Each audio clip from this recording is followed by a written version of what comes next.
Magandang umaga mga kise-kise. Ay, andito tayo ngayon sa Barangay Lungos sa Puti 5, Bacoor, Cavite. Nandito tayo sa garahe ng Davao Metro Shuttle.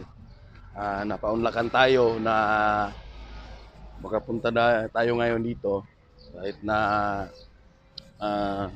sa hirap ng panahon, bumabiyahe pa rin. So, andito yung mga bus. Sa ngayon, tambay muna kasi wala munang biyahe. Kasi yung iba may pinapagawa sa shop. So, nandito tayo sa loob. We're heading in. Nandito yung Volvo V8R. Ito yun eh. Volvo V8R ng Davao Metro Shuttle. Biyaheng Manila, Davao PITX. At saka ito yung Golden Dragon nila. Na bagong Golden Dragon na automatic na mga bus. Ito yung bumabiyahe galing Tagum City papuntang Cubao.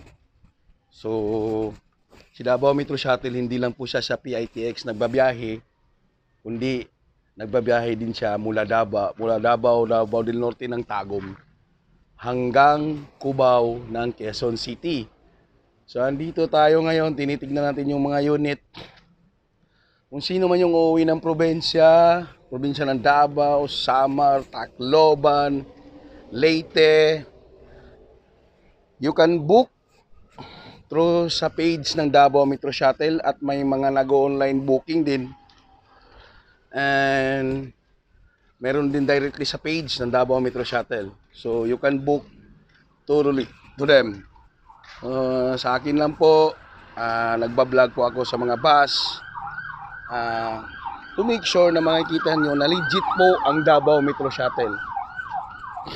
Ang Davao Metro Shuttle na bus company na mula ng Davao City na pagmamayari po ng butihing mayor ng Dagum City na si Mayor Ritioy.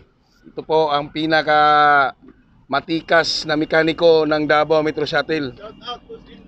Shout out Boss Lahot. Pinaka matikas yan. Dance floor survivor. So andito tayo na we're hoping for all the support sa lahat po ng sumusuporta ng mga travel vloggers. We should have to support all the buses na dumadaan po sa ating lugar. Kasi po hindi basta-basta yung mga pagbabiyahe. So it takes 2 nights and 2 days na bumabiyahe po yung mga bus. So hindi basta-basta talaga. Pagod, puyat, ba't ibang klaseng daan, may maganda, may hindi magandang daan.